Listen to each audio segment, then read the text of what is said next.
you do not understand white supremacy, what it is, and how it works, everything else that you do understand will confuse you. In all of these 9 areas of activity, economics, education, entertainment, labor, law, politics, religion, sex, and war. Anywhere on the planet, minute by minute, day by day, all of the time, all of the time, all of the time.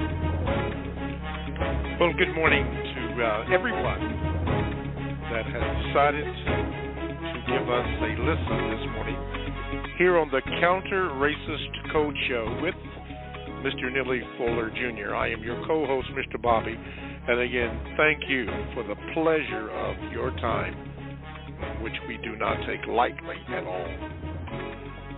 If you'd like to get in contact with the show and join the conversation, just simply dial 516-453-9921 and press the number 1 button, and be sure to give your name to the call screener so that I can properly give you an introduction.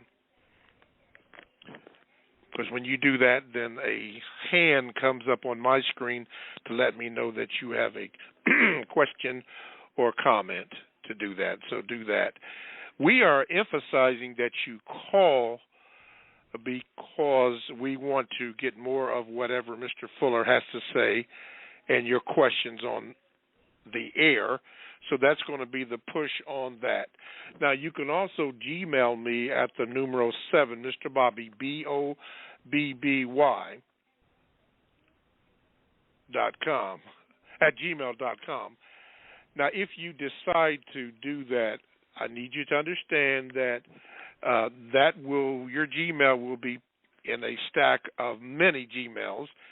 Hopefully, when we get time according to the priority, it will be read at some time. I don't know when that will be. However, I will inform you of the date and time that it is read so that you can hear it. And lastly, you can also be in tune with the chat room on the show. All you have to do is go to blogtalkradio.com, and then you want to go push Produce Justice. I think it shows, and then Produce Justice. And then once you do that, you come up, and there's a place where you may enter into the chat room, as Emery Lumumba and Rita have done. There will be many in there, and you can join the chatters. The chances are the Gmails and chatters are not going to be read as they were like before, because we're really going to push. If you get online, we're going to try to get you in and get your call answered. So please, ma'am, please, sir, do that. If you do elect to do a Gmail, I'm asking, please, ma'am, please, sir, do not write me a novel, because I won't read it. It's not good for radio edit. So make it short, complete. That's why if you call in, you can get your question answered. And as you know, those of you who are familiar with the program knows that Mr. Fuller will take his time in answering your questions using logic and examples to get the point across. Why? Because we don't want to introduce confusion into the equation. So be in mind of that, and we will go from there.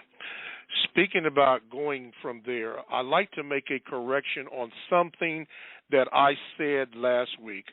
I called Mr. Fuller after the show and told him what I had erroneously done, not on purpose, but I did that.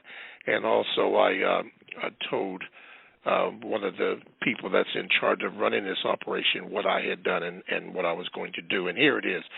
Last week, in speaking with Mr. Fuller, I erroneously said that, speaking of Moses, I said that Moses' wife was the Queen of Sheba, and that is correct information.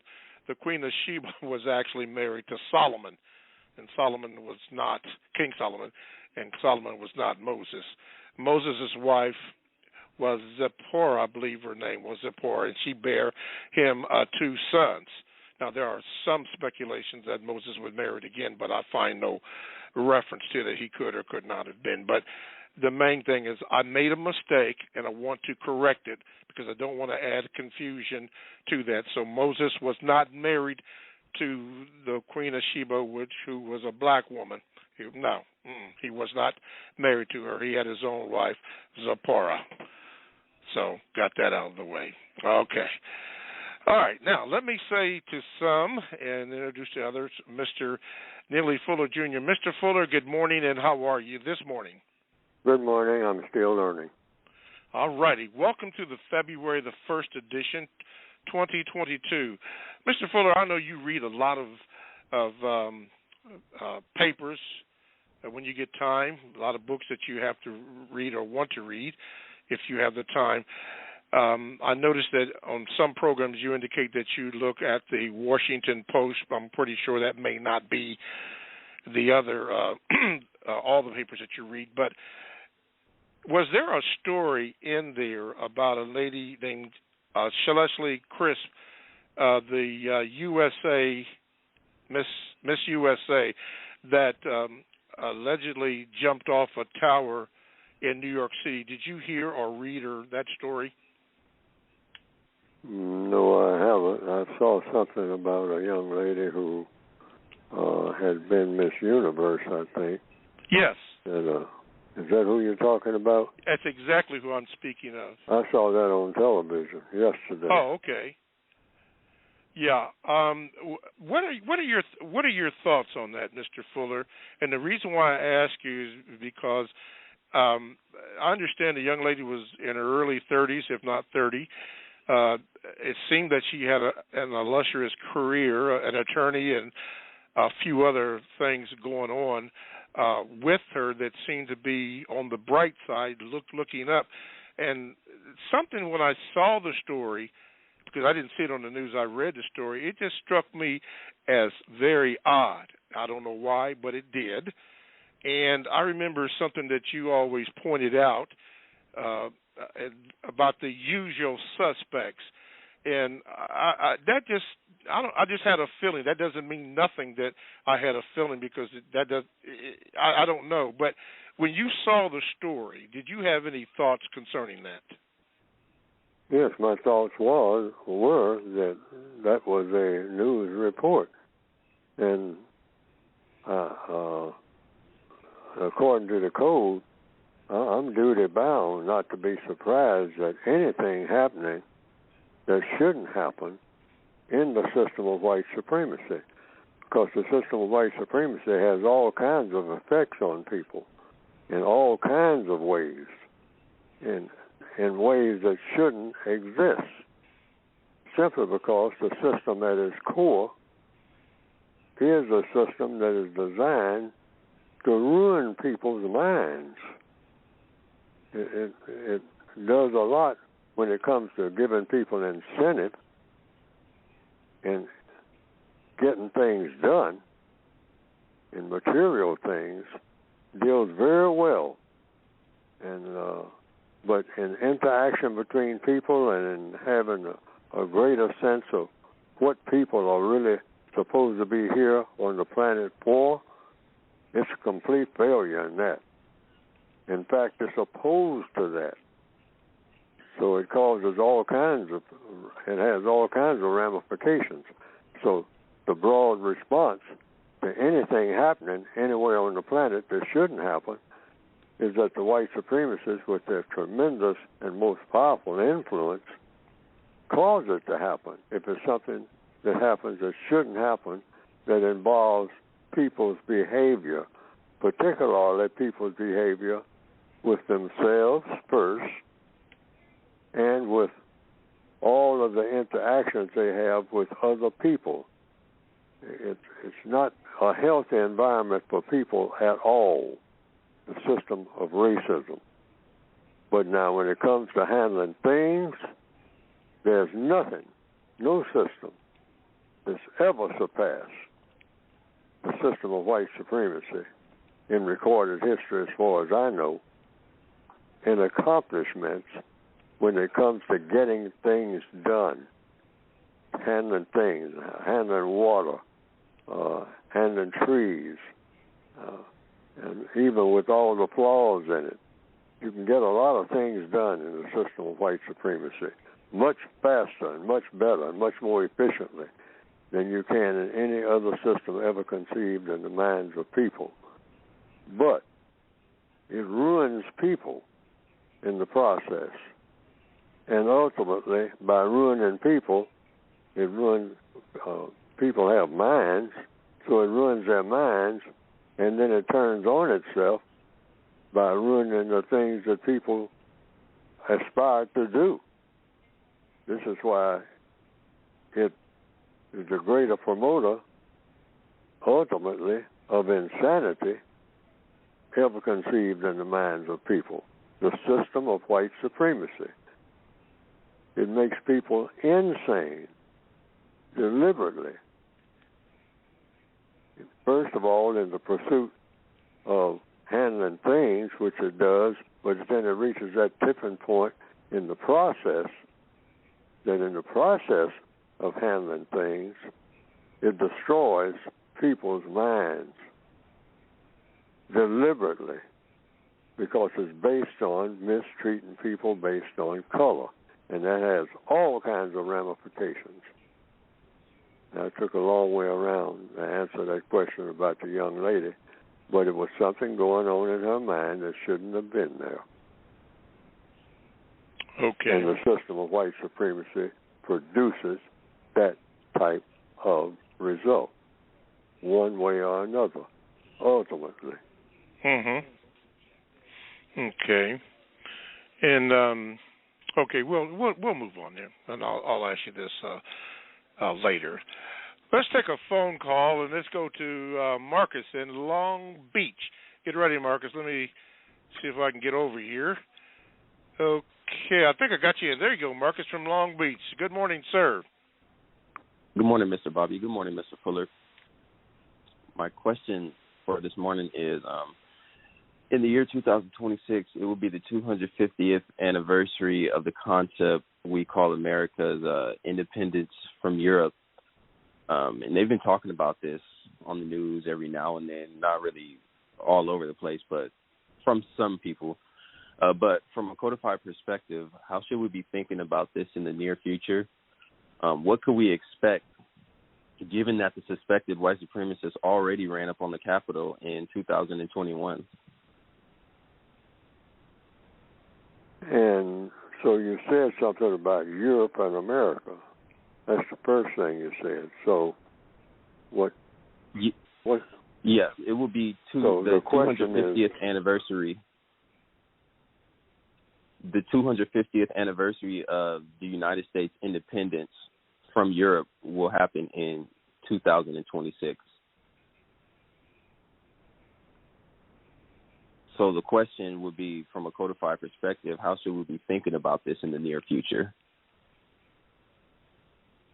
Oh, it's any incident that happens in the system of white supremacy. That's what we're talking about here. We're not talking about Europe. We're not talking about America. That causes confusion in counter-racist language. You have one government, one government on the planet. It's called the system of white supremacy. So all that other talk about details about Europe and this and whose border is there and all like that doesn't mean anything at all. Nothing. People who believe in white supremacy run the world. All of it. So anything that's going on anywhere up on Capitol Hill, anywhere else, the white supremacists know all about it. They know more than anybody else on the planet about everything. That's what supreme means, which a word which a lot of black people have said makes them squeamish and say they don't like to hear that word, use some other language, but I have to tell the truth. If we're talking about counter-racism, you have to face the truth. And there's no such thing as America when we start talking about racism. There's no such thing as America when you start talking about anything, except to describe what America is. America, first of all, is a person. It's not a place. Americans are people. And who are these people? They are people who practice justice. And what is justice? Guaranteeing that no person is mistreated and guaranteeing that the person that needs help the most gets the most constructive help. There's no such thing as an American. Never has been. That's an idea. That's something that everybody should want to be. In fact, it's the same definition of Asian and African. They are people who don't exist. They are ideas. Africans are, that's an idea. Asian is an idea. And what is that idea? A concept. A concept of what? Of people's behavior. And what is that behavior? Guaranteeing that no person is mistreated. You can't be an African and mistreat someone, period. You can't be an Asian, and you can't be an American. Now, this is compensatory language. This is not language you find in, anybody's, I don't walk into a history class or anything like that and hear anybody here in the year 2022 talking like that, except Neely Fuller and maybe some people who have talked to Neely Fuller, because I don't hear anybody talking like that. I don't hear anybody saying that an American is a person that practices justice. An African is a person that practices justice. An Asian is a person that practices justice. A white supremacist is a person that practices white supremacy. Two different things all together. You don't ever mix the two.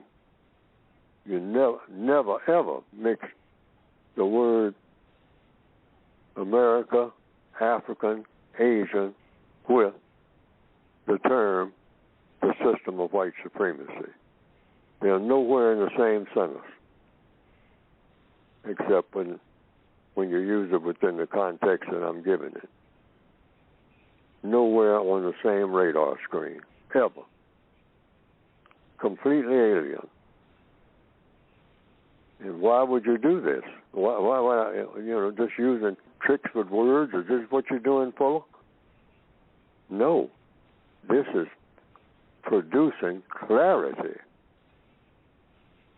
Because if you talk to people about what is an American, or where is America, or what are the borderlines for America, you get all kinds of answers, depending on who you're talking to. But that's a specific answer that makes sense, the only one that makes sense. Because if an American isn't a person that practices justice, why be one at all if it isn't? If an African doesn't practice justice, what's the big deal about being an African or an Asian? If you mistreat people, you just mistreat people. The system of white supremacy is set up to mistreat people. The word American, in its pure sense, doesn't mistreat anybody, ever, under any circumstance. You're not going to get no mistreatment from an American or an African or an Asian. Okay. Well, is that it, Marcus? No. I understand that logic completely, but what I was asking was, let me get this straight. In the year 2026, it'll be their anniversary of breaking independence from the other side of the globe. So my question pretty much is, how should we be thinking about, like, what should we be thinking that they could be doing in the year 2026? The year 2026, everybody on the planet is supposed to be producing a product. And what is that product? Called justice. And I'm going to go over it again. What is justice? Guaranteeing that no person is mistreated anywhere on the planet, any time of day or night. That's number one. Number two, guaranteeing that the person that needs help the most gets the most constructive help in all 9 areas of activity: economics, education, entertainment, labor, law, politics, religion, sex, and war. 2 words: constructive results in all of these areas of activity, 24/7, everywhere on the planet. That's the kind of world we should be aiming for. Now, what the white supremacists are doing, I mean, that's all over the place. They're just practicing white supremacy in different forms. So you don't have to chop it up into what they are doing at any given time. You can just look at what any given time at what they're doing, like you just cited. It's okay to do that, to say, okay, fast forward, what are the white supremacists going to do on the planet today?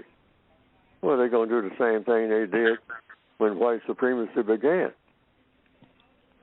Practice white supremacy. That's what they're going to do in 2022 and 2026, because that's what white supremacists do. If they're still running the world, they practice white supremacy. And what is white supremacy? Dominating and mistreating people based on color. That's what it is. In order to achieve what? What everybody wants: fun, glory, and material comfort. Okay. Well, I hope that answered your question, Marcus. And thank you for your call. All righty, let's do this. Thank you, Marcus. Let's go to Corey. Corey, get ready. See if I can get you in here. Okay, Corey, you are on with Mr. Fuller. What is your question, please, sir? Greetings, Mr. Fuller and Mr. Bobby. My question is, as a non-white black man in the so-called Northwestern Hemisphere, when white people who testify that they are not racist, that they want to work against the system of white supremacy and dismantling it, what should I say to them? What can be said to them, and what can they actually do? And could you give in the context of the refinement phase of white supremacy that we're under, how do you respond to this? Okay, the first question was, when a white person says they want to dismantle white supremacy, if they say it to me, I'll just say what the code says for me to say. And I'll say, yes. Is that what you're going to do? Well, thanks for telling me. I don't have anything else to say. I stand back and wait for it to happen. That's all. See, white people can get a whole lot of things done. They teach me how to do things and how not to do things and all like that. I'm their prisoner of war in the system of white supremacy. So if the warden of the prison or the suspected warden of the prison comes down and say, prisoners, all of you, gather around. I'm thinking seriously about dismantling this whole prison system called the system of white supremacy. That's what I'm seriously thinking about. And I just wanted to announce that to you. Have a good day. All right, so I'm a prisoner of war, so what do? I just look at my fellow prisoners and say, well, y'all heard what he said. So back to work until he does it. End of story. It's real simple. Doesn't call for a whole lot of conversation and discussion. Doesn't call for anything. The master has spoken. Period. Okay. What was that second part there, Corey? Was there a second part to that? I'm sorry. Yes, I was. Could you explain a little bit, Mr. Fuller, the refinement phase of white supremacy that we're in? We're seeing signs with the so-called anti-Asian hate law that they passed, giving of $6 billion to Afghanistan refugees, etc. Are these things just evidence that we're in the refinement phase of white supremacy? And could you elaborate on that if you want? Thank you, Corey. Mr. Fuller? Could be. It has, just like you listed some things that are happening. Anytime the white supremacists do anything that is of constructive value for non-white people, you can say, now, how long is this going to last? Is this, or they're going to put it out here and then snatch it back, like they do with the housing and whatnot, to give you a house and then take it back. Just about time you get ready to get it all paid for and whatnot, I mean, they come and bulldoze it. You got to start all over again. See, so you never really know. But white supremacy can only go through so many phases, but it's still white supremacy. So you can just use your own judgment about what phase they're in when it comes to you as an individual or non-white people throughout the entire planet as a collective. I mean, they'll build up a so-called whole country for maybe a period of 10, 15, 20, 30 years, maybe more, if they want to. And they come and destroy it in one day. Just pull the rug off from under it, and the whole thing comes tumbling down. And the people have to start all over again. That's what you can do when you're supreme. So you can guess as anybody's guess, when they're using refinement. But you can study it, and you can come to conclusions. And each person, like everything in the code, it doesn't have counter-racism doesn't have a leader. Neely Fuller is not a leader of anybody. He's a fellow prisoner giving his opinion. So all I do is just walk around in the prison yard trying to shape, give some type of form of having opinions, in my opinion. But final decisions over what I'm going to do and can't do or will do and all like that are made by the white supremacists anyway, in all 9 areas of activity. They decide how much money I'm going to have. They decide, if they want to, how long I'm going to be on the planet. Because anytime any black person on this planet can be killed in the next 15 minutes, anytime the white supremacists want them to, or 2 minutes. You just push a button and you're gone. All right? Yes. Okay. Thank you, Corey, and thank you, Mr. Fuller. And we will do this. You are listening to the Counter Racist Code Show with Mr. Neely Fuller, Jr., and I am your co-host, Mr. Bobby. Thank you for listening. We do not take that for granted. Now, if you would like to join the conversation, just do this. Dial this number, 516-453-9921, can listen to the program there, or you can be a participant by pushing the number 1 button, and you will get in line, and then your call will be eventually answered. We are pushing that one in particular so that we can get more of what Mr. Fuller is saying. So could you do that, ma'am? Could you do that, sir? I would ask that you not be long-winded. Just be brief. Get to the point so that Mr. Fuller can answer your question, because, as you know, he uses examples to cut down on confusion. Examples with logic. Question and answers. So make sure that you do that.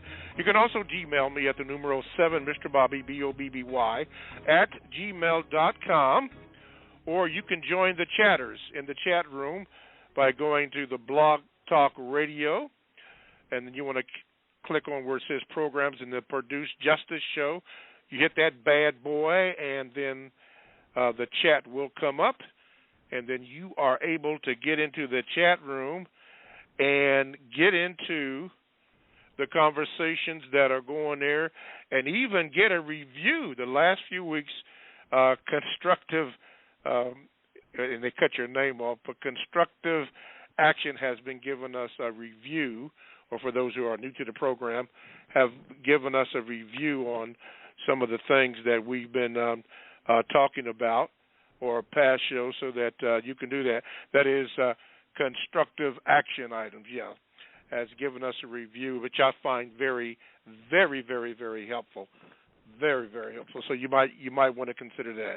But nonetheless, when you do that, then you become up to date to where we are. So don't hesitate if you have a question or something. You have 3 methods of getting in there, but their primary method will be to call the line, and we will get you on, and as many callers as we can get on the line. Okay, let's do this. Mr. Fuller, before we go on, I have to admit I was just new to this information, but I've heard you speak about the Trail of Tears going from, I believe, from Florida to Oklahoma. And, again, I hate to admit this, but I really didn't know this. And maybe you did. I didn't, but I'm asking and at the question at the same time. But were you aware that the Indians or Native or indigenous people had black slaves and were paid by the U.S. government? Were you aware of that information? Yes. Indians had slaves because the way it was explained to me, the way I remember it, and the way I've read it down through the years, most of it I don't remember. But Oklahoma, the place called Oklahoma, that was just a vast territory. It didn't even have a name at one time, like all places, except the names that different people who had passed through there had given it. The word Oklahoma itself just means land of the red people or something like that.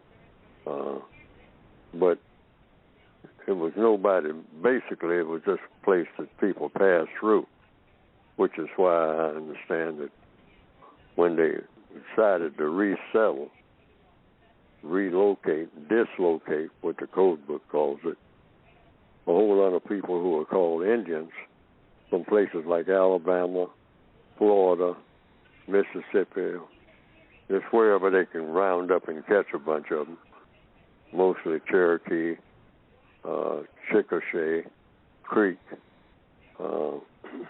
Seminole. Mm-hmm. Yeah.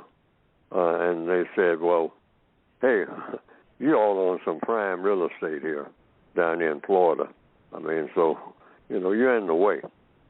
So, but we got some land for you. And it's west of here. But we're going to give you a few things, a few trinkets to take with you and all like that, a few basic things. But you're on your own, but you got to get out of here. You ain't going to stay in Georgia no more. I mean, this is some fertile soil. We can do a whole lot with this. You're all just sitting on it looking for buffalo and whatnot. I mean, you're out of here. So they drove them across a place vast territories that hadn't been settled yet until they got to a place called Oklahoma, and they say, now this is going to be Indian territory. This is where you're going to be. Now, since it's a territory, it's not a state, and it's not a part of the United States, but it may become a part. We're going to see to it that you have some slaves. We'll give you some black people to have along with you. And that's the way it was explained to me. Yes, sir. And you will keep them as slaves so that you can claim that you have slaves, so that when we decide we're going to make it a slave state, we'll be telling the truth, because it'll be obvious. It's a slave state. So that'll be included, a new territory that you're in that nobody really wants. Yes. Later on, they found out it was oil up under, and then they wanted the Indians out of there again. Yes. But sure, they had slaves, but the Indians said, we got tribal members. Well, what's this thing? We got to have some black slaves, So they made a whole lot of the slaves just by proxy, since they were there. They said, you can't hang around here having babies and all like that. So you become a tribal member. You're going to be Cherokee since they issued you to me as my slave. I mean, I'm swearing you in as a tribal member. I mean, an honorary or something. So that when they come around to check and see if we got slaves, we'll say, yeah, we got them. But for all practical purposes, you'll be doing the same thing that the tribe does. Just pitch in and do this work. I mean, and chase some buffalo down and all this. And that's the way it was described to me loosely. Yeah, that's absolutely correct according to my research that I'm still researching. And also during that research, I also was made aware that there were black people or black slaves who fought on the side of the Confederacy, which I found ironic. And then to back up that statement, you said when the government had given them slaves, they ran into those black slaves. They ran into a problem when Lincoln freed the slaves. How are they going to free the slaves? But you had just paid the Indians all that money to have them, and now they didn't really want to let them go because they found it to be profitable. But I thought that was ironic. Before I move on, when they did, as far as you know, when they did get to the land of Oklahoma, land of the Red, was there a nation there? And I believe the 5 civilized nations were the Cherokee, the Chickasaw, Choctaw, Creek, and Seminole, which you just mentioned. They call them the 5 civilized tribe, whatever that means.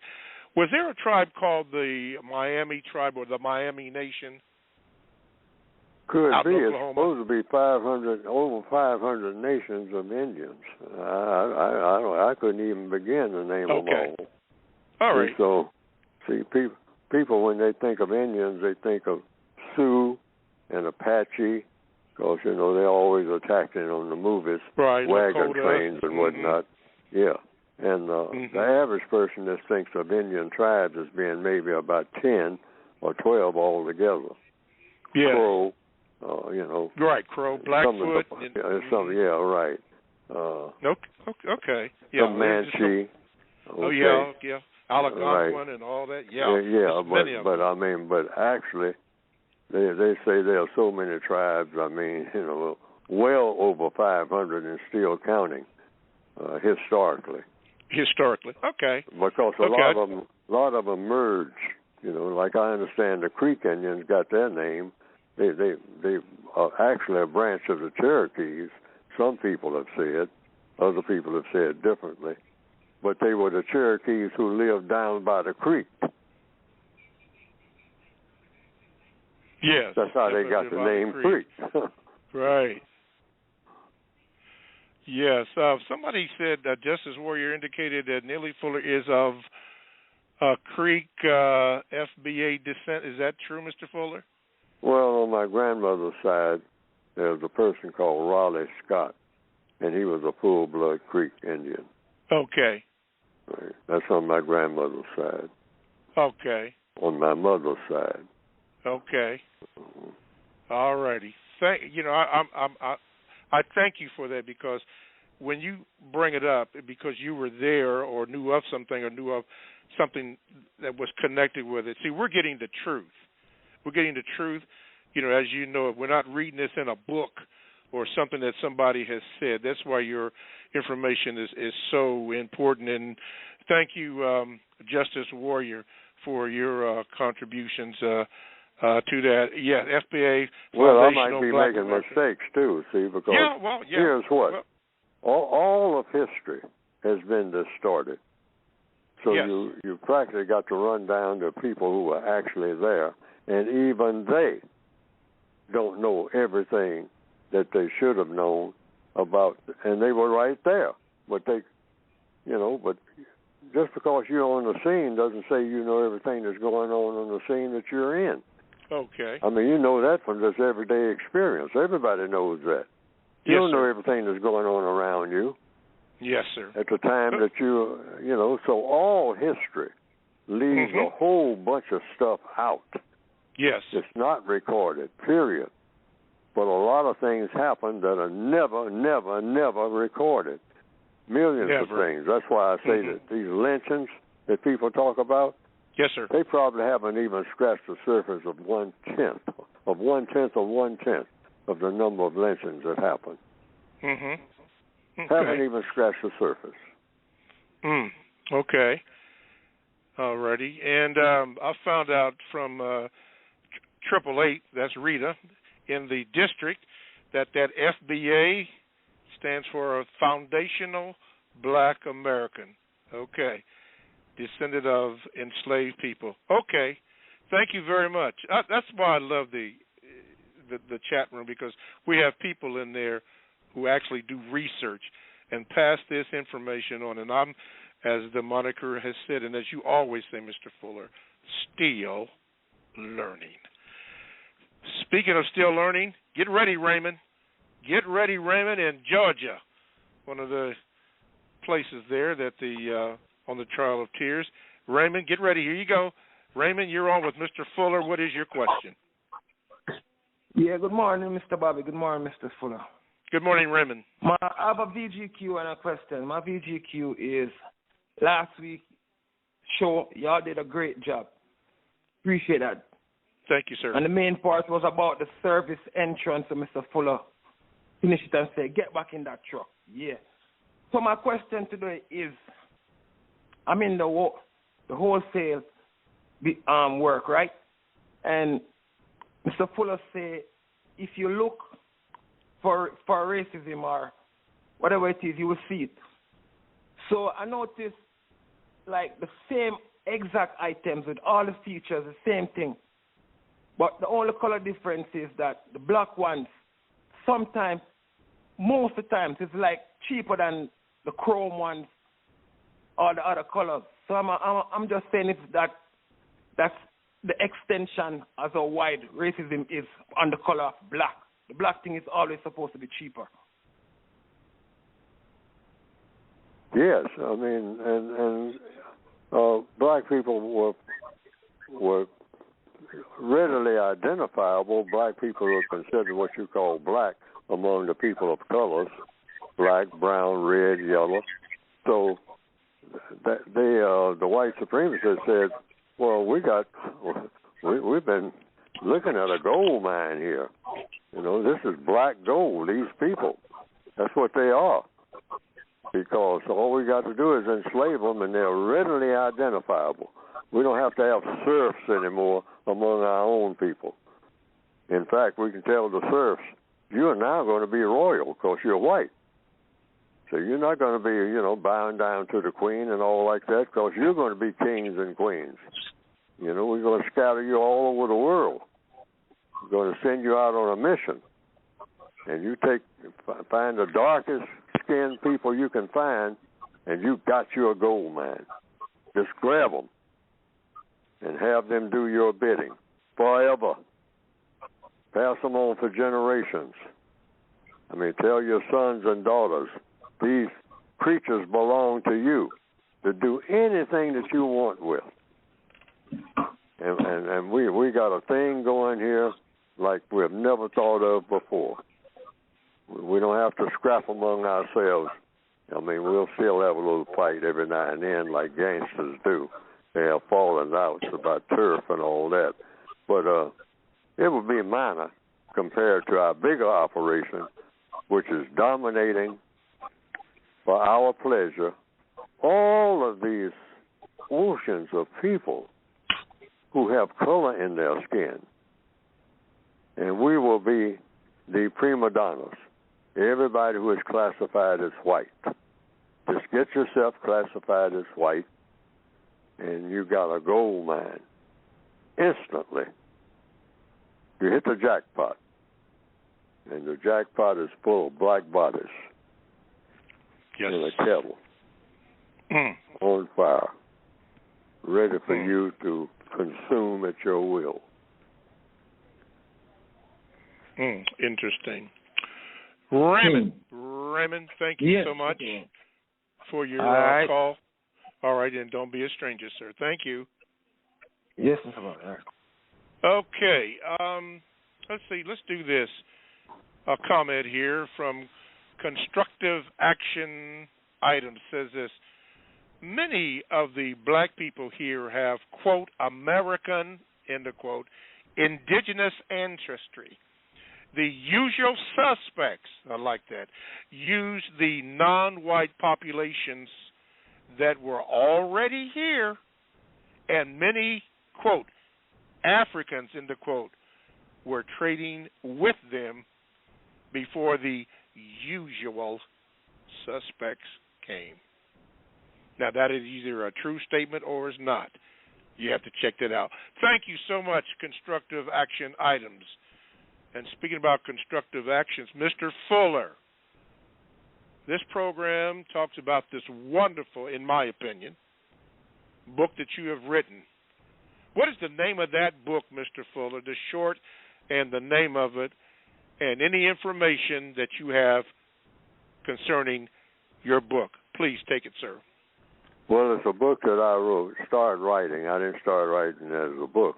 I was writing it as a little pocket guide that I was carrying around back in the 1950s about how to handle situations, because I was all thumbs in my mid-20s about how to handle anything, and I was tired of being confused about everything, which I was, and still am about a number of things, too many things, but I was trying to deconfuse myself, so every time I would learn how to do anything that would work, every time I'd do it, I would say, well, now I'm getting somewhere.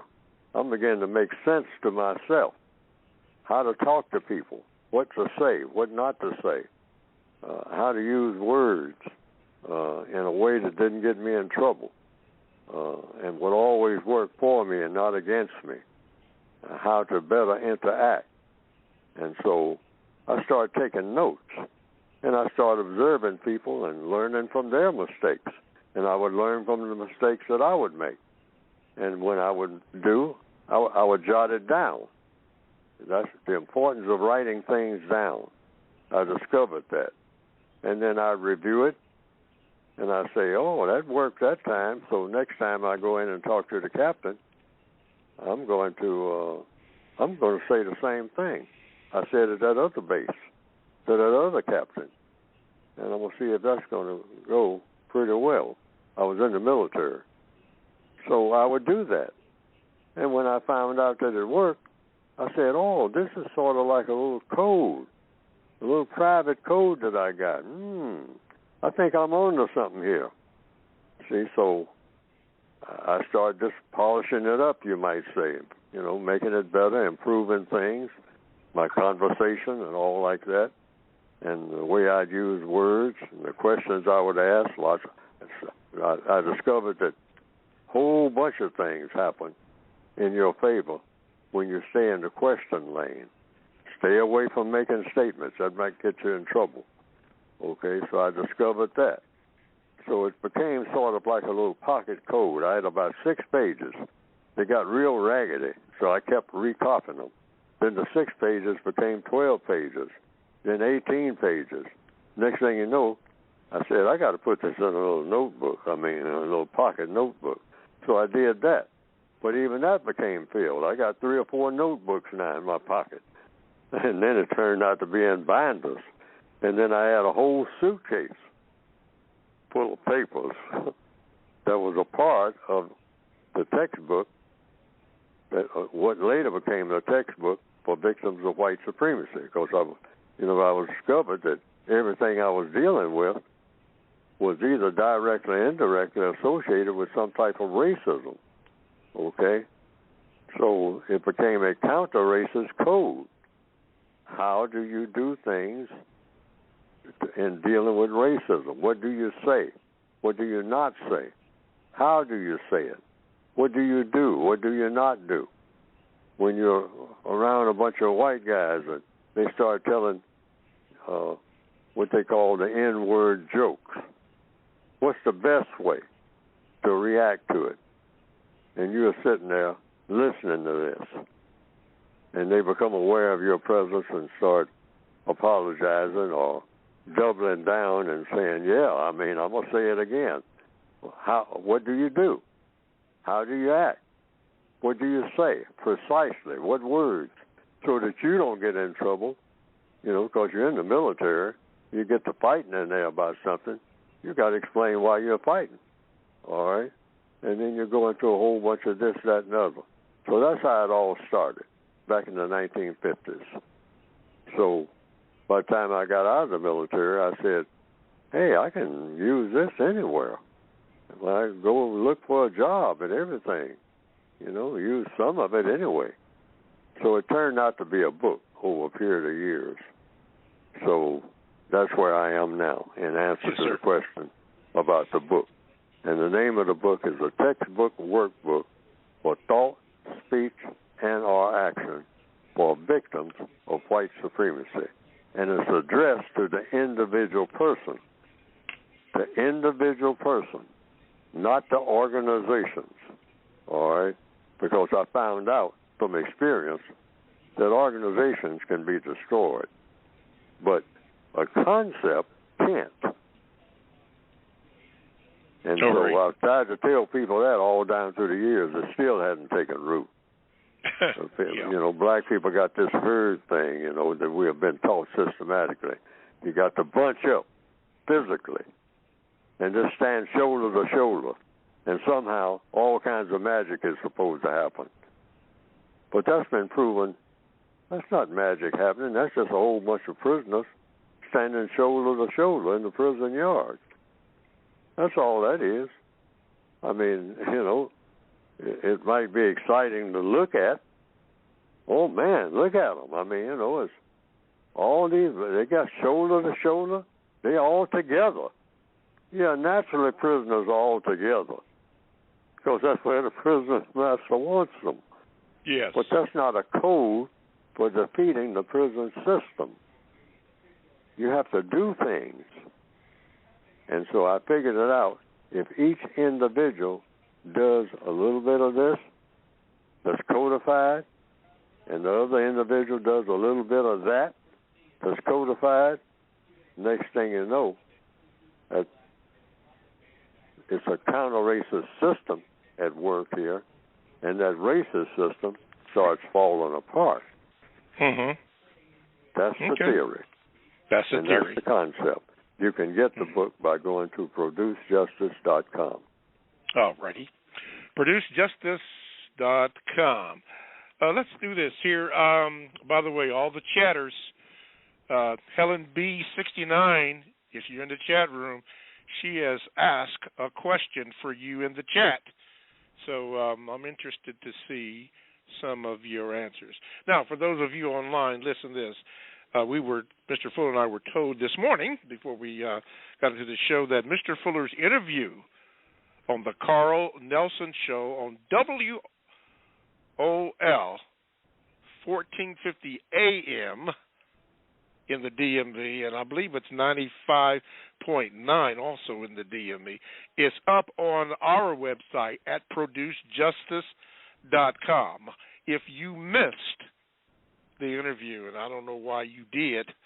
I'm going to have to talk to you about that when Mr. Fuller's on there. But it's up. That we were told this morning that it is now on producejustice.com. So you may govern yourself accordingly. Okay, thank you. Mr. Fuller, let's do this here.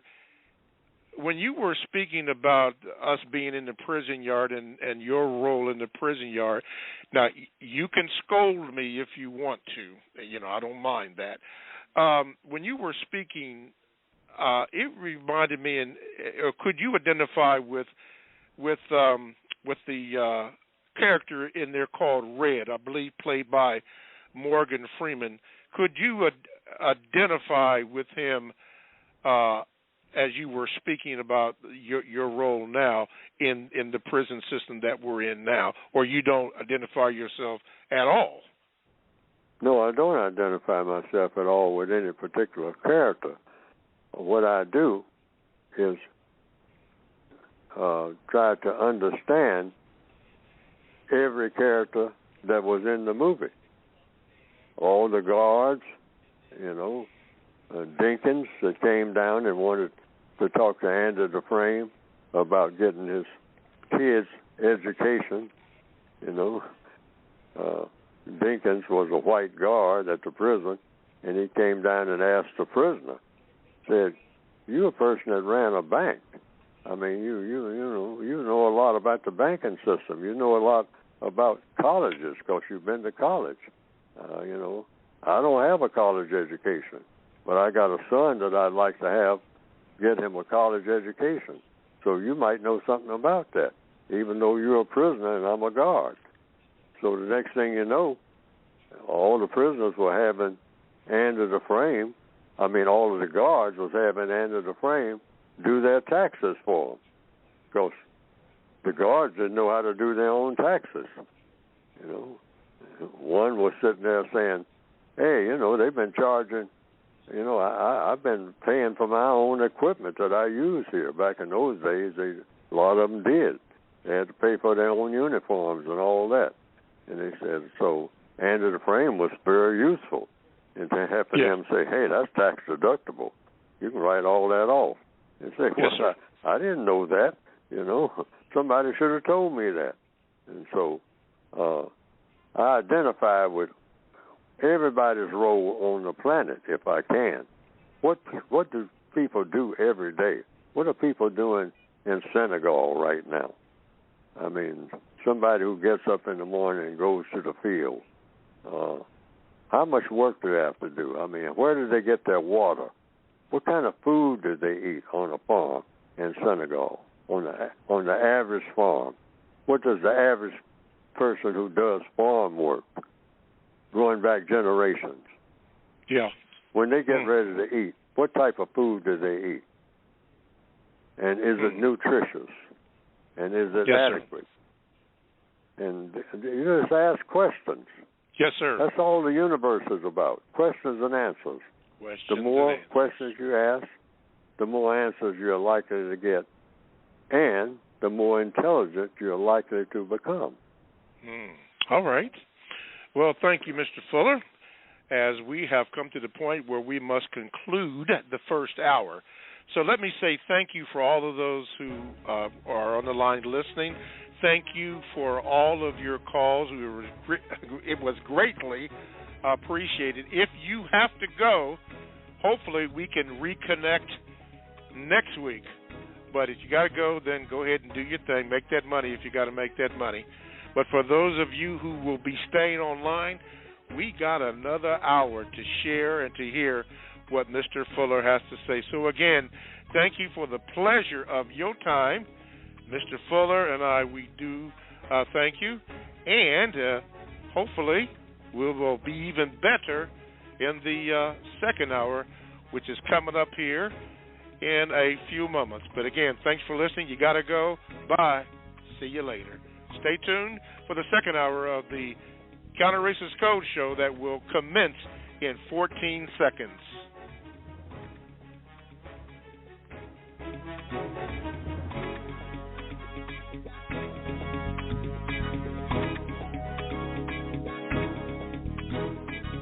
Welcome to the second hour of the Counter Racist Code Show with Mr. Neely Fuller Jr. I am your co-host, Mr. Bobby. Now, to get in contact with the program, if you have a question or comment, which we refer to as VGQ, all you have to do is call this number, 516-453-9921. And when you do, and if you have a question, just press the number 1 button, and you will get in line like the Black Mermaid, I think it's Daquan, and Helen B. Toussaint just rolled up on there, so we're going to try and get you all in. That is the best way to get in rather than using the Gmails, which have been lowered in the priority pyramid. But you can use the Gmails. All you would have to do, if you'd like to, is to go to 7Mr. Bobby, BOBBY at gmail.com. And you can also get into the chat room if you would like. And that is, you have to go to blogtalkradio.com, and then you want to click on the icon for programs, and I believe it's the Produce Justice show. And when you do that, then a little bar or window opens up, and you can get into the chat. And, man, they're really good. That's all I can say, really good. And occasionally I will pick something out of the chat room and go from there. And then, there you go. Make it known worldwide.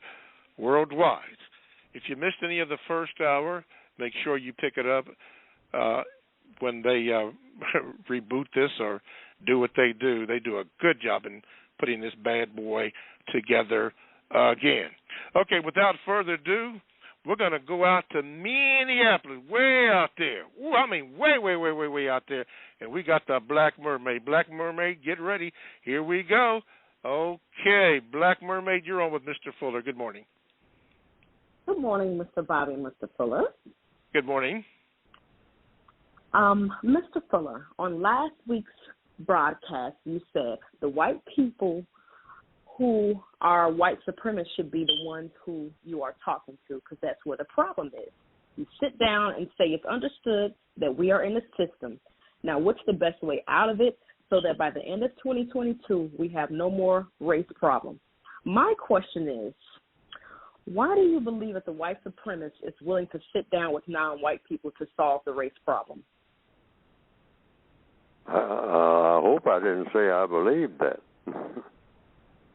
I said that's what we should do. We're prisoners of war. So if we get an audience, I mean, if the warden of the prison, if the white supremacists say you can have an audience with me to talk about whatever you want to talk about as a prisoner, come in my office.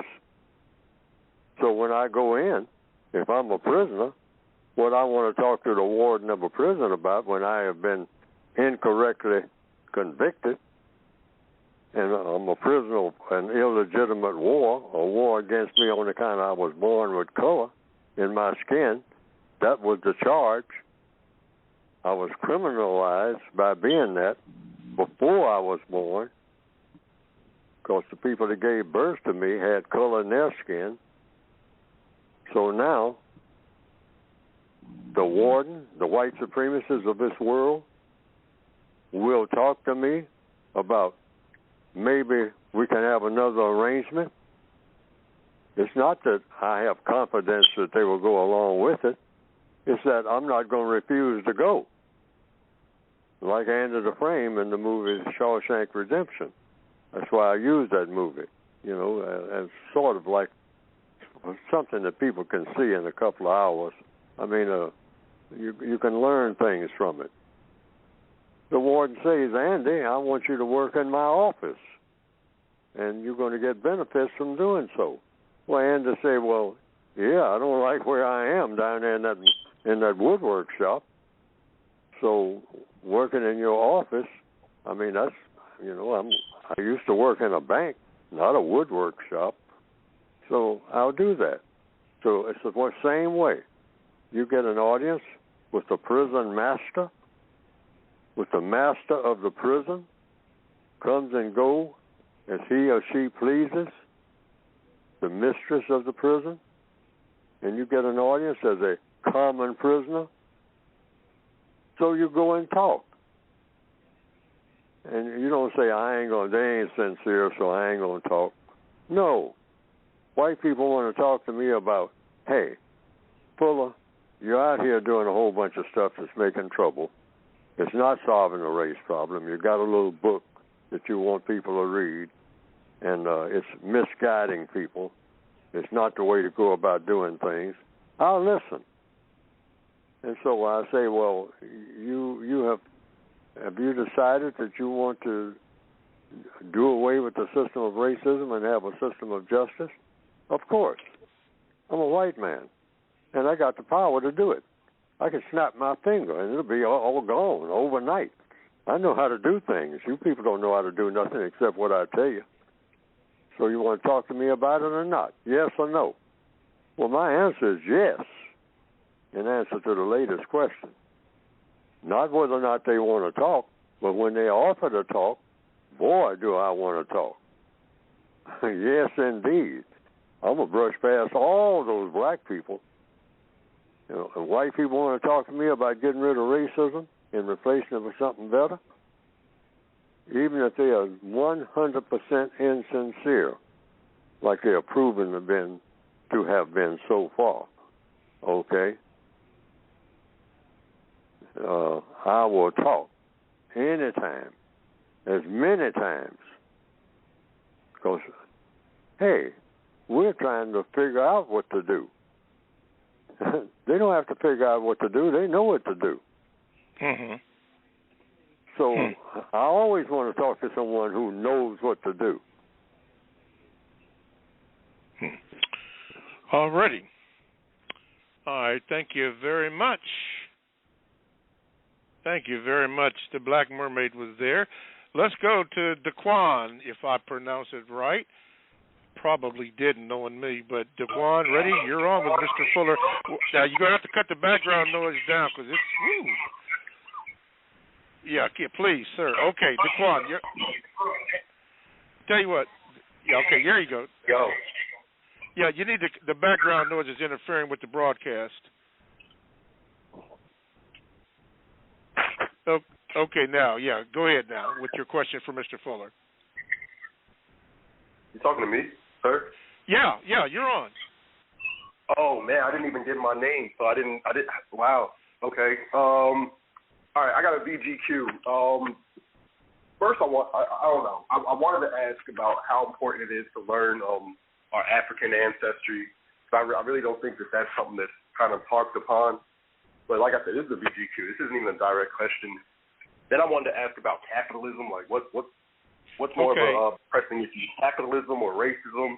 And then, but what's the main thing I wanted to say? Oh, the main thing I wanted to say was that first of all, I really appreciate you guys for what you're doing, but I think that Mr. Neely Fuller gives too much credit to white people. I think that's one of the biggest criticisms that I have of what he's doing. You know, I love him. He's taught me so much, but I feel like he gives them too much credit. Like, they're not gods. They're regular people. They, like, if you look at what's going on today, they kind of don't know what they're doing.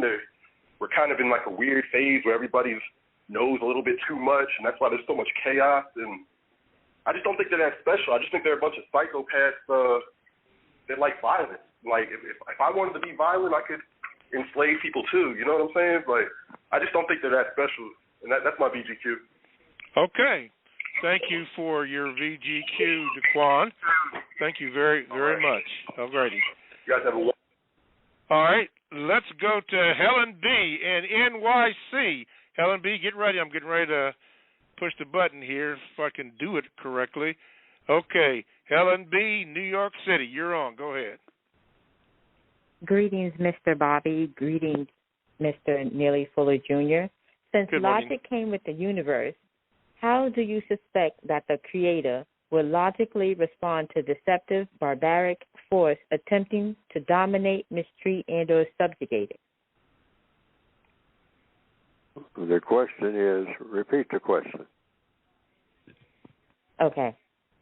Since logic came with the universe, how do you suspect that the Creator will logically respond to a deceptive, barbaric force attempting to dominate, mistreat, and or subjugate it. Why do you think that they're doing what they're doing by, dominating and mistreating people? The question seems it's something words that I'm not picking up here. The Creator. Do you suspect that the Creator will logically respond? How do you suspect that the Creator will respond to a deceptive, barbaric force, a.k.a. white people, attempting to dominate, mistreat, and subjugate it? I'm trying to segmentize the question. Why do I think the Creator was doing something? I'm going to say it one more time, real slow. Yeah, I'm going to do it real slow. Okay, since logic came with the universe. Since logic came with the universe. Yes. How do you suspect that the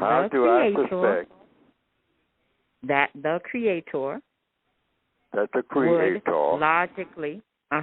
would logically respond? Yeah, would logically respond to a deceptive, barbaric force attempting to dominate, mistreat, and or subjugate it?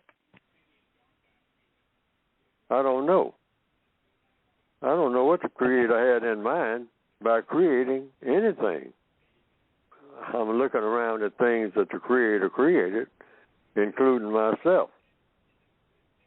So I just came to a loose conclusion that I was created to solve problems. And when I look around me, I think that's why all people were created.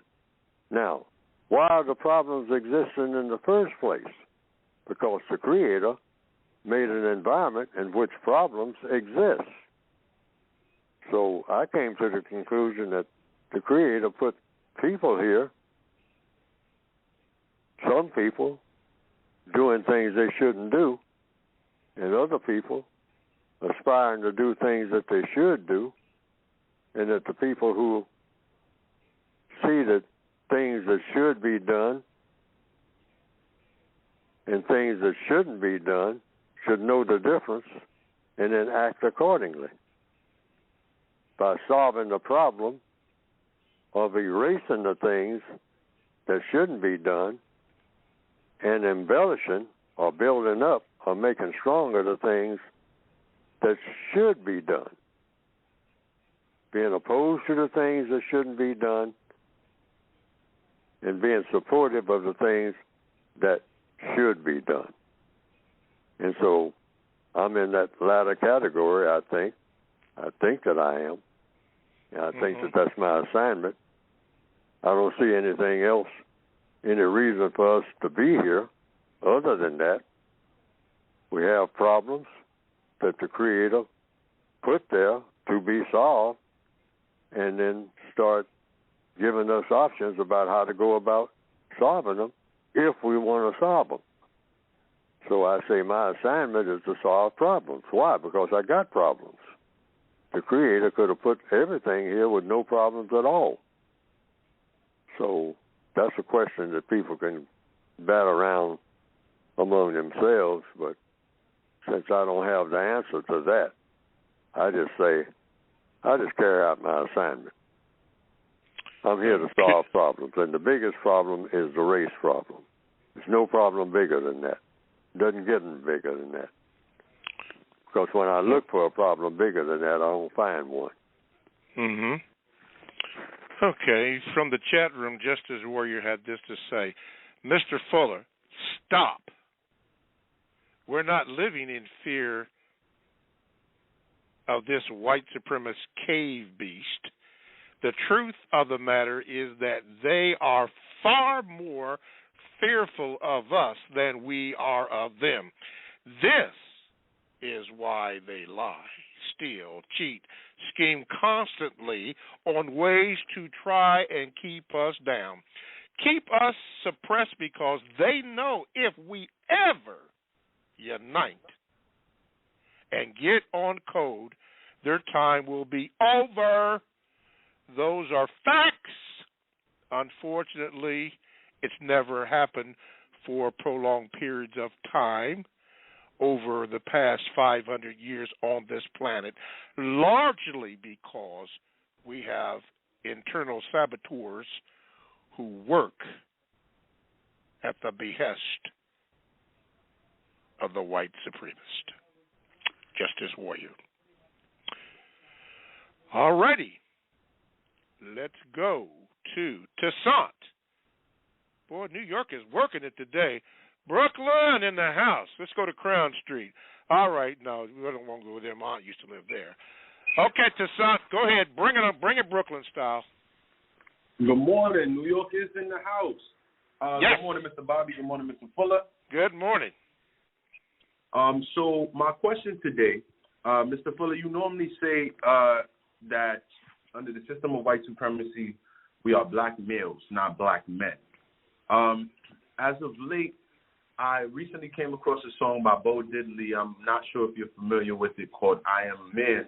And I also came across, I guess, a call and response song to that song by Muddy Waters saying, mannish boy. And so that has been, it very much so reminds me of a lot of the things that you said. And so I just wanted to know what your thoughts on that may be. And I also have just one more quick question after that. Well, a lot of blues songs are just a reflection, like blues players, particularly the older ones back in the days, I mean, you know, who just sat on the porch and watched the train go by after they'd come in from the fields and they get their guitar. They would just sing about what was going on because that's all they knew. So they had ways of expressing it.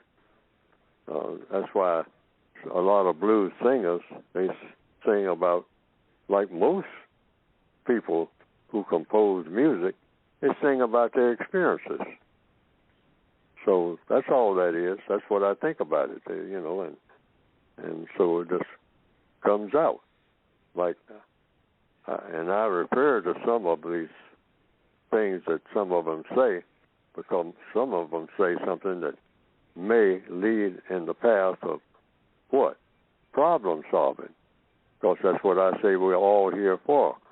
So in anything that Muddy Waters sings, I mean, you know, you pick out something, or you can pick out something that Frank Sinatra sings, or anybody, or some hip-hop artist, and say, Now, out of everything that was said in that song, there's one thing that was said that I think I can use, and use for what? Problem solving. Like Memphis Slim. He had a song, and I'm just paraphrasing it because I don't remember exactly how the lyrics went, but it was, as you go through life, you can't help knowing. You can always get help, but only the way you're going.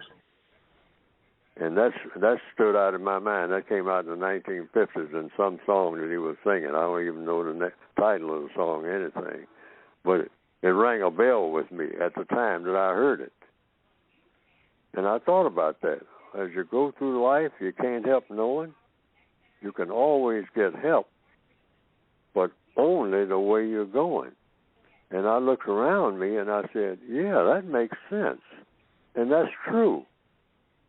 I see people who are struggling to do this and do that, but depending on what they're trying to do, a lot of people around here are trying to sell whiskey, and that's the way they're going, so they wind up selling whiskey. And the next thing you know, they're in jail because whiskey was illegal in the state of Oklahoma, where I was, okay? So they wind up going to jail. So they got help getting into the whiskey business that also led to a jail sentence, okay? And then I saw people struggling, trying to be carpenters, and the next thing you know, they were carpenters because they got help. That's the way they were going. And I said, what old Memphis Slim was saying, that's true. See, when somebody says something, first thing you want to know is, are they telling the truth? You can always get help, but only the way you're going. Is that true? It's either true or false. So when I looked around me, I found out basically all over the world, no matter where you are, that's true. A person trying to write a song is going to fool around, just keep fooling with that piano, that guitar, whatever. Next thing you know, they actually writing a song. Why? That was the way they were going. I mean, they might start out, with a broomstick and some string on it, and trying to make a guitar. Next thing you know, somebody gave them a guitar that they didn't want. That was the way they were going. A lot of musicians will tell you that. Well, my first piano lesson was given to me by a person that had a piano. Somebody had given them a piano. They didn't want to play no piano.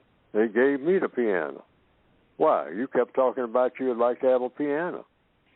So somebody said, well, I know somebody that got one they're trying to get rid of. It's taking up too much space. They don't play no piano. Nobody in their house does. So if you come and get it, you can have it. That was the way you were going, looking for a piano. And you got one. Okay. All right. Tucson, Brooklyn, Flatbush Avenue. Thank you, my brother, for being here. John Raines, 4041, said at Rita 888, and also at Constructive Actions Items, says this: Mr. Fuller's method is constructive, as Dr. Welsing gave you the, quote, why, end of quote. He does, that is Mr. Fuller, he does the, quote, how, end of quote. I suggest everyone follow a code. We may have different beliefs about time, but I'm not allowing my brother's creation. I'm not allowing my brother's creation destroy my us. Now, that's what he wrote there. Okay. Whatever that means. I think I know what it means, but they don't pay me to think. Hey, Roland Randolph, you probably wasn't here when I made this announcement. The best way to get in contact with the show is to just call me or call the show, and then we can do it that way, because what we're going to emphasize is more of the callers and less of the Gmailers and chatters, unless there's a space in the show for that to happen. So kindly have do it that way. That way, your question that you asked, which was, is it possible to have a suspected white supremacist turn away from white supremacy and racism? Ask that on the call, and then maybe Mr. Fuller can answer. That is a good question, though. I have to admit that. Call us there, my brother. For those of you who missed the first hour, I made a mistake. Yeah, I did. I made a mistake. I apologize for the mistake that I made, and here it is. I said, I can't believe it, but I did it. I said that Moses had a wife, and she was the Queen of Sheba. That is totally incorrect. I caught that. I called Mr. Fuller and told him that I would call or would make and tell everybody that I made a mistake. Even on my page, I told people what I had done. I made a boo-boo. Still learning. The Queen of Sheba was not Moses' wife. She was Solomon's wife. Now, Moses did have a wife, and her name was Zipporah, I believe it was, and she bare him 2 sons. Now, I think she gave him hell, too, but that's another thing. You'd have to find that out for yourself. But just to be sure, the Queen of Sheba, a black woman, and by the way, Zipporah was black. Jethro, her father, made sure that he gave her away. She gave him 2 sons. So anyway, Moses was married to Zipporah and not the Queen of Sheba. If you want to beat me up on that one, go ahead. And while I'm there and while I have this moment, you are listening to the Counter Racist Code Show with Mr. Neely Fuller Jr. here on blogtalkradio.com. To get in contact with the show in the remaining 34 minutes, just simply dial 516-453-9921, and you will get in line, a call line, and then we'll have time that Mr. Fuller can answer your question. It was decided that this way we can get more of your calls in, because as you know, Mr. Fuller will use logic and examples to illustrate the point so that we can cut down on confusion, because that's the one thing we do not want to do. We don't want confusion. The second way, of course, is to Gmail me at the numero 7, Mr. Bobby, BOBBY @gmail.com. It will be read at some place in time. And then, of course, the chatters are in. Or you have to go to blogtalkradio.com. And you want to go to programs and hit the Produce Justice Show. And then the little box will come up where you can join the chatters. You can join the chatters. And I'm going to tell you something. The chatters are no joke. No joke. They have good conversations in there, and they know how to handle themselves. And I say this, and I'll move on to this. There has been a couple of trolls that have been on, but with grace and with elegance, with logic, they handled the situation without using bad words or anything. They took care of business, so don't play with those people. So my congratulations to the chatters. Okay, Roland Randolph, you have your instructions. You know what to do. All righty, here we go. Back to the phone lines. Okay, I want to get some holler to the dollar. Man, New York is busting out of the house. Dollar Bill, wait a minute, brother. Gotcha. You are there. Go ahead, my brother. Good morning, gentlemen. Thank you, Mr. Bobby. Yes, sir. And good morning. I just wanted to ask, there were a couple of things going through my mind, but I just wanted to pull together. A lot of people are saying that racism is just a term that is being used to keep people separated and not deal with the real issues of just coming together. And I wanted to know, Mr. Fuller, basically, how is it, because what they're saying, on top of that, they're saying that it's just a point that the Democrats are using just to cause confusion. So how do you express to someone that racism is the main problem when they are looking at it from an aspect of, well, you're just saying racism because you don't want to admit to the things that you're not doing as a people? Why is it that people, basically, are you asking why is it that people evade talking about racism and talk about other things? Yes, but they're saying, kind of, but what they're saying is that the Democrats are using racism to bring these terms up about racism just to deflect from real other problems that are really going on and saying, well, you don't want to take responsibility for yourself, for black people, for what they're doing. They're not taking responsibility for their not going to work or they're not working hard enough or those things that they're saying, and you're just saying it's racism. But what about those people who are not doing what they're supposed to be doing? Well, black people do whatever the white supremacists want them to do. And that includes not going to work. See, when you're a complete prisoner, that's why I always put it within that context. And I'm trying to get the whole world to do that. Black people are prisoners of war. So whatever prisoners of war are doing in the prison, the prison masters, directly, indirectly,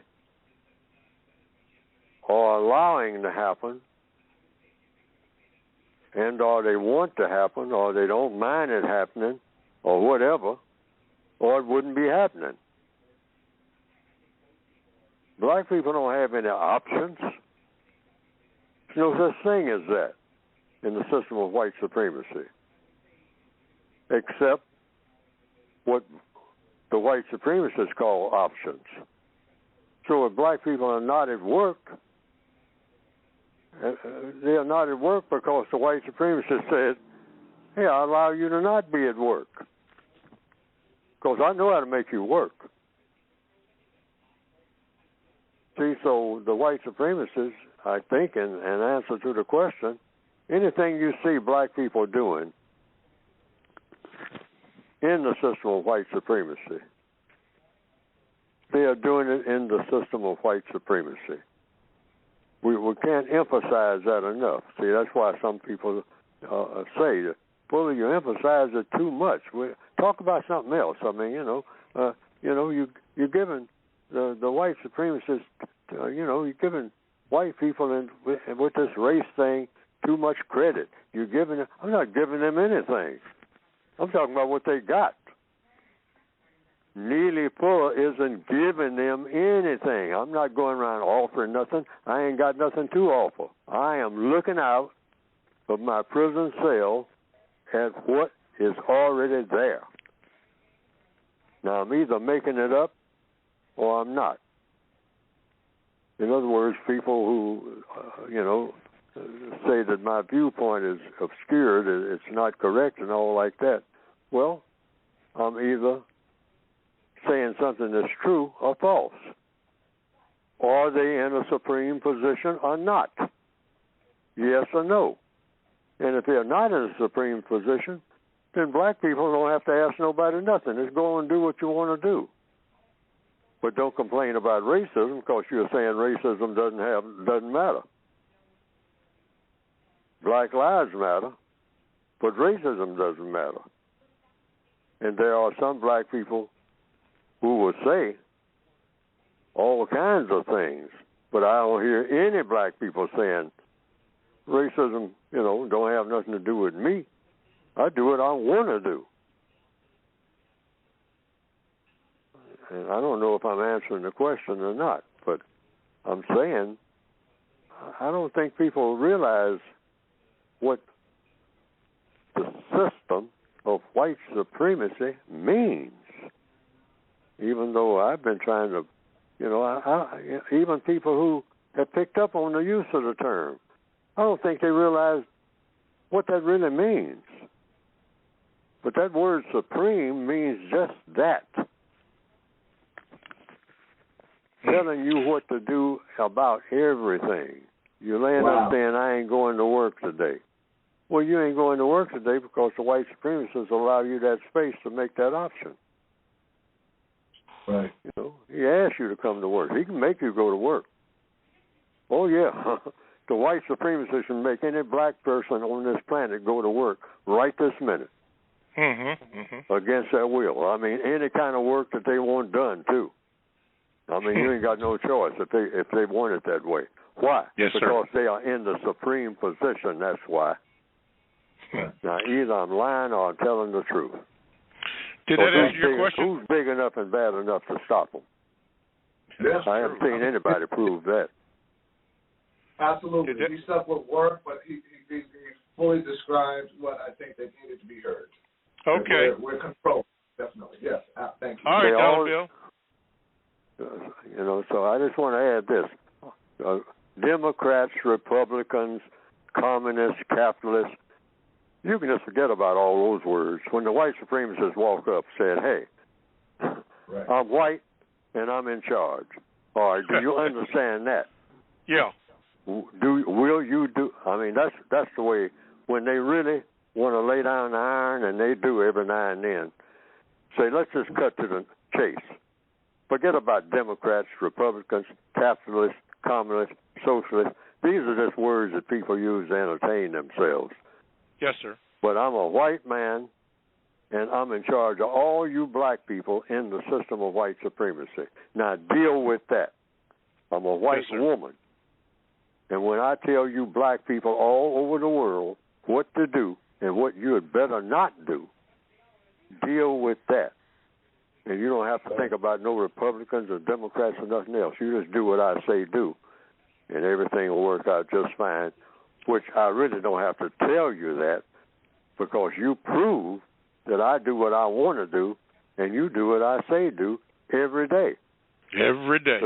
So none of you black people have to ever scratch your head about what position you got. You ain't got no position except what the position I want you in when I get ready to kick you. All right, Dollar Bill, appreciate the holler, man. Look forward to it again. Don't be a stranger, brother. Don't be a stranger.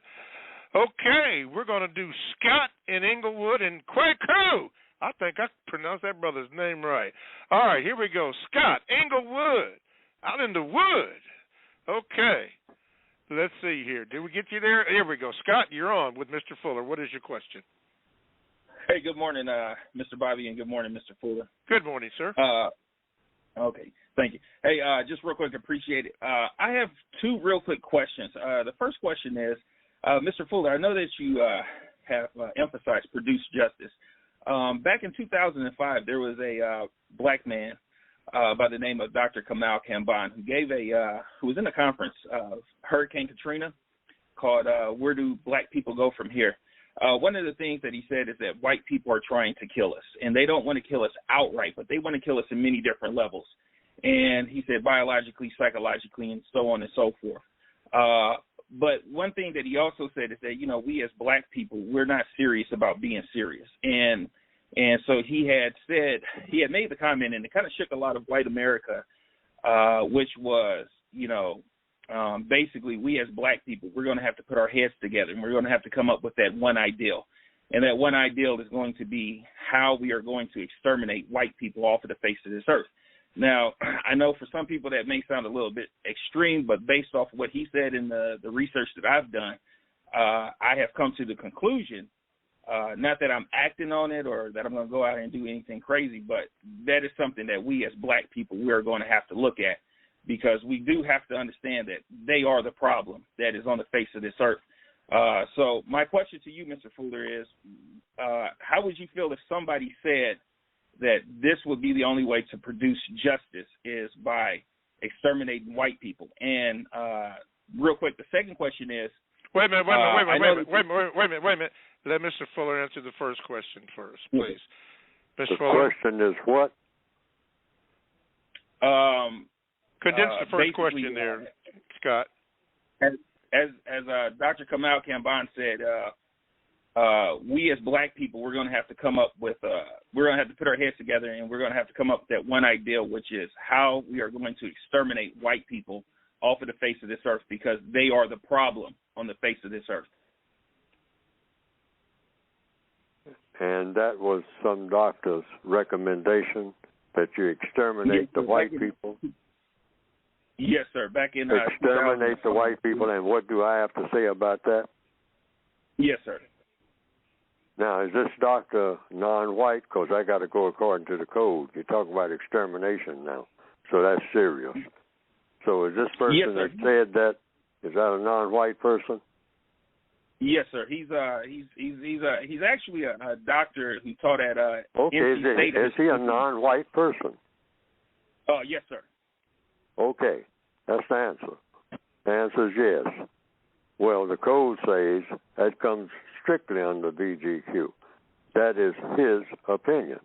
Now, you're asking me, if I understand the question you're directing to me, regardless of what he said, do I recommend that white people be exterminated? Is that the question you're asking me? See, one thing we have in codification is absolute clarity, because I'm going on record here. So we don't want any language that just gets all tangled up in this, that, and the other. So the bottom line question, out of everything that you said, is Neely Fuller, what do you say about solving the race problem by exterminating all white people?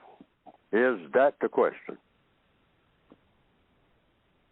I'm just trying to get the question down so I can answer. Yes, sir, it is. Is that the question? Yes, Mr. Fuller, it is. Okay. I mean, we could have gotten to that without saying nothing else. Is that, do I recommend, according to the code, the extermination of all white people? Because we're talking to the whole world now. All right? So that's the way that, I can't tell you how to ask a question, but I'm just trying to say how the code usually handles questions and answers. I mean, go right straight to the point, okay? And so that's the question. The answer is no from Neely Fuller. And if you want a reason, I can give it to you. Do you want the reason? Yeah. Yes, sir, if you don't mind. I didn't create them. Now, some people said that my ancestors did. That's some people. I don't know anything about that. I know that me, personally, did not create white people. So I ain't got no business exterminating something that I didn't create, because Neely Fuller never created anything.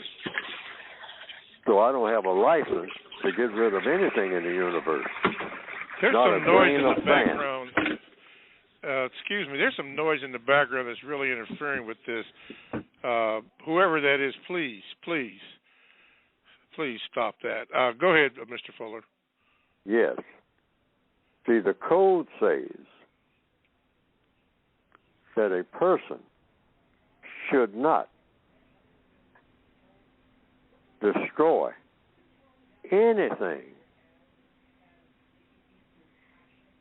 the essential of anything. When you say all, when extermination means all, okay, that you didn't create. So since I have no knowledge, I may have done it in a previous existence or something like that, but I have no remembrance of it, ever creating anything, not a grain of sand. So I don't get rid of all grains of sand. I don't particularly care for roaches, but if you ask me, should I exterminate all the roaches, I'll exterminate some. But you say exterminate all the roaches? No. And why? Because the roaches were created by a creator. And that creator created a roach. A roach is put together very well to have lasted millions of years. Roaches were found crawling on the top of the radiation at Hiroshima in the 1940s after the bomb was dropped. Everything else was dead and burned up. Roaches were crawling all over the place. Not even an atomic bomb and radiation could destroy the roach. So anything with that kind of, existence ability was put there by a creator. So it might turn out that sometimes in the future, and that's given my reason, a roach that everybody wants to get rid of can be the key to some experimentation of you can stick a needle in a roach, withdraw something from a filthy roach that's in that roach, and mix it with 4 or 5 other different kind of chemicals and come up with a concoction that cures 18 different types of cancer instantly, a fraction of a second. One shot of it knocks it out, all of it. Lung cancer, gastric cancer, stomach cancer, heart cancer, whatever, brain cancer, from a roach. Something nobody never would have dreamed of. They are here for a reason. White people are here for a reason. I don't know the reason. I know how they are acting while they are here when it comes to me. But extermination, I wouldn't join in on that for the reasons I just gave. Okay. All righty. Scott, I'm going to need you to speed your next question up very, very fast because we have two more callers. So go ahead, please. Your next question. Yeah, thank you, Mr. Bobby. And my second question is, real quick, Mr. Fuller, I know you got 9 areas of white supremacy that you say, but how do you feel about adding 2 more areas of white supremacy, which is, I feel, is agriculture and medical? Because, I was looking at a program and it says that, in predominantly black communities that it's a food desert. We don't have like fresh vegetables and fruits and things of that we need to nourish us. And also, the second thing is the infant mortality. Let me answer medical. the first one. Okay, please, Scott. Can I answer the first one? Yeah, go ahead, Mr. Fuller. Okay, the code calls me to answer one question at a time. That way you have clarity. You don't get you minimize confusion. One question, one answer. Then you move to the second question after the first question is answered.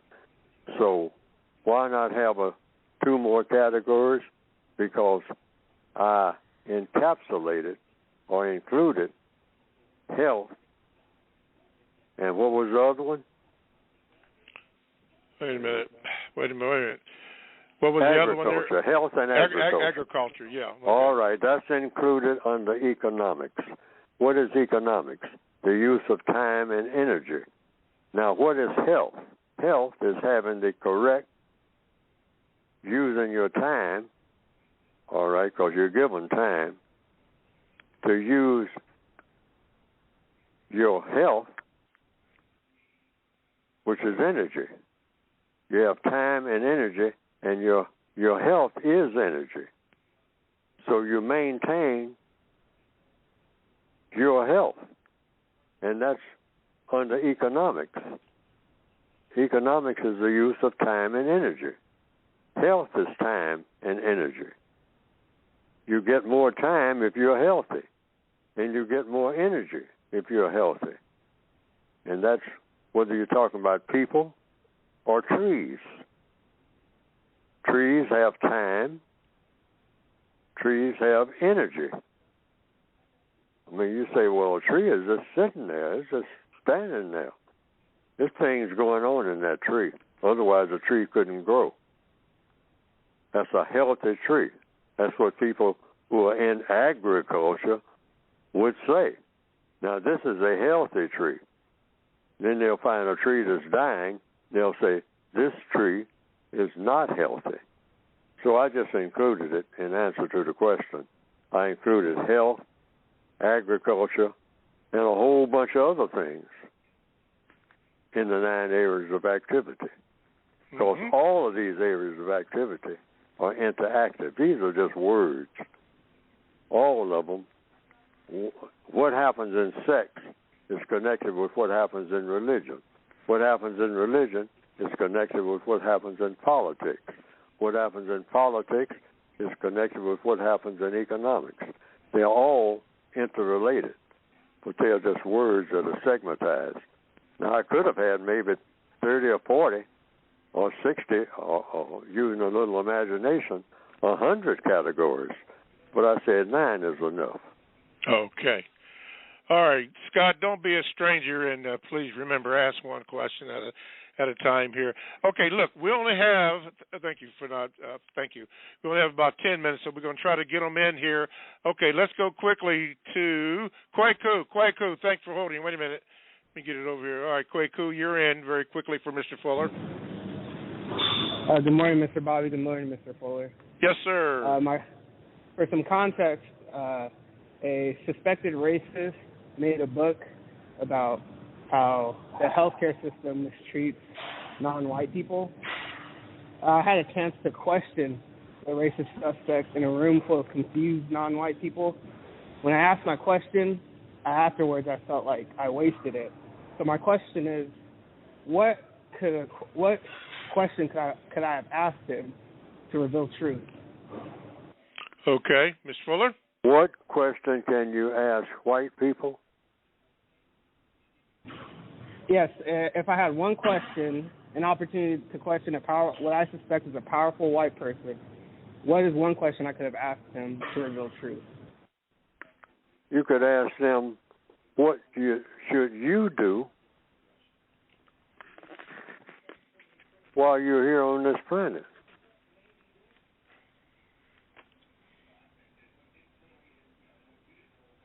And then you ask for permission to ask other questions.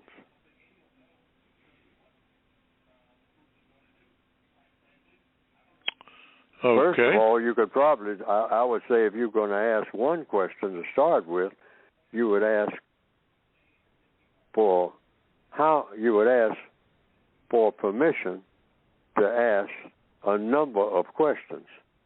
And you would probably wind up, if you used the textbook for victims of white supremacy, you would have about a total of maybe 10 questions to ask a white person. And the first one would be, what, like on page 171, 172, you want to know what should you be doing while you're here on the planet. And then you want to know, and you could do it in this order, what should they be doing while they're here on the planet? And then you go to the second, why? And then ask, why should you be doing whatever they say that you should be doing? And then you would ask, why, whatever it is they say they should be doing. And then, how? And then, what do you expect the constructive result to be of what everybody is doing? It'll probably wind up being about a total maybe of 10 or 12 questions. But the first one would you want to make sure that you understand what white people think that you as a black person should be doing in all areas of activity. And yes, and why you should be doing it and how, so you'd have to ask for permission to ask several questions rather than just one. That would be your first question. All right. Kwaku, thank you. Thank you. Let's go in the Midwest. Lena, we got you. Greetings. Good morning, Mr. Bobby. Good morning, Mr. Fuller, sir. Good morning. Good morning. Quick question. Well, first of all, on page 254 of the revised and expanded edition of the code, you say, Mr. Fuller, what is the correct thing to say when someone criticizes in a harsh manner a person's chosen method, procedure, code, etc., of speaking or acting to end racism? Or speaking and acting to produce justice. And the answer you have here, you say, I am choosing my method, and I expect others to choose theirs. I hope that somebody's method succeeds. And in the note you say, since no white person has proven that he or she is willing and able to do what is necessary to end racism, it is incorrect for anyone to harshly criticize the efforts of any victim of racism, white supremacy, non-white person. Everything that a non-white person thinks, does, or says is a result of the tragic arrangement, tacky, trashy, terroristic interaction that exists between white people and non-white people. I found that useful today, and that's my VGQ. But my question is this, sir. What kind of things can a person do to increase the will, the desire to practice the 10 basic stops that victims of racism should practice in thought, speech, and or action, which is starts on page 254 in the revised and expanded edition as well. What kind of things do you suggest one do to increase that will, pump up that will to want to practice these 10 basic stops? Keep thinking about them. Everything comes from thought. That's the codified answer. Because that's been proven. That's the logical procedure. You keep thinking. See, whatever you keep thinking about, you're going to act on what you think about. All creatures, squirrels will do that. All the birds do that. That bird keeps thinking about flying south. Next thing you know, that bird is flying south. So if you just think about those 10 stops, the things to stop doing. and also under economics, the 4 things you should be doing. See, it's not a matter of what you stop doing, but what should you be doing? And so you can just keep referring to them, keep thinking about them. And you keep thinking about them, you wind up doing them because you're thinking about them. The things you think about mostly, you wind up doing it. You keep thinking about making up that bed and keep thinking about it and thinking about it and thinking about it. Next thing you know, you'll be in there making up the bed. Why? Because you haven't thought about getting on the phone. You haven't thought about fixing dinner. You haven't thought about listening to some music. You haven't thought about going to the grocery store. But your thoughts have just been, I got to go in there and make up that bed because I can't think about nothing else until I do. You know, some people are like that. You know, they do certain things as a routine, and then that puts their mind in order to get other things done. And some people, like you hear some people say they can't have what? They can't do nothing until what? Till they have their coffee. Don't talk to me. Get away from me. I don't want to hear nothing. I haven't had my coffee. So they have their coffee. Now they're ready to roll. I mean, they say that. So, hey, I don't know about coffee being healthy, but, you know, that's another issue. But, you know, it might be orange juice. I haven't had my orange juice. You know, I'm going to be grouchy until I get my orange juice. Well, nobody wants to talk to you while you're grouchy. So have your orange juice. Take your time. Now you're not grouchy. Now let's talk. Now let's talk. Code is about having constructive results. That's what it's all about. Constructive results. CR, constructive result. Rita, and to all the rest, I got to cut it because I got about 2 minutes, and I give Mr. Fuller that 2 minutes to speak about his book that you can get at Produce Justice. Mr. Fuller, it is yours. Yes. The textbook that I have written called the Textbook Workbook for Thought, Speech, and or Action for Victims of White Supremacy. If you don't consider yourself a victim of white supremacy, the book is not for you. But if you are consider yourself that, the book is addressed to you about how to solve your individual problems.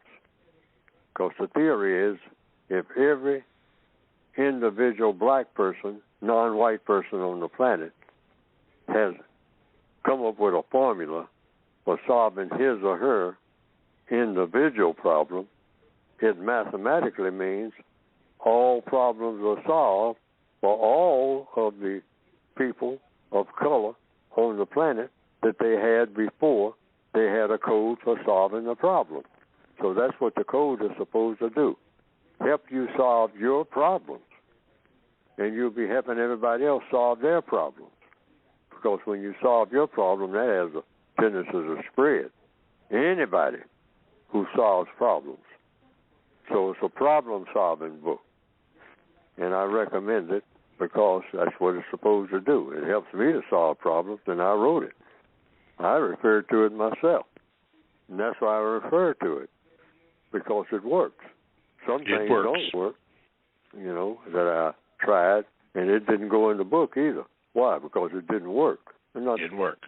Right. Mm-hmm. You can get it by going to producejustice.com. And that includes the word guide, too, if you want that, too. Shows you how to use words, how not to use words, and mostly what questions they ask when other people use words like America. What do you mean when you say America? Who are you talking about? All righty. ProduceJustice.com. Thank you, Mr. Fuller. Thank you, callers. You just made it an outstanding show today. Look forward to doing it again. So thank you for the pleasure of your time, which we do not take lightly. We hope to see you next week. So be and look for and do constructive results. Mr. Fuller, the last word is yours, 30 seconds. Well, that's it. Go to producejustice.com. That's it. Try to get the book and try and get your money's worth. Otherwise, Neely Fuller didn't do his job. You better get your money's worth. All right. Divide his book, ProduceJustice.com. Thank you, callers. ProduceJustice.com. Everybody have a good week.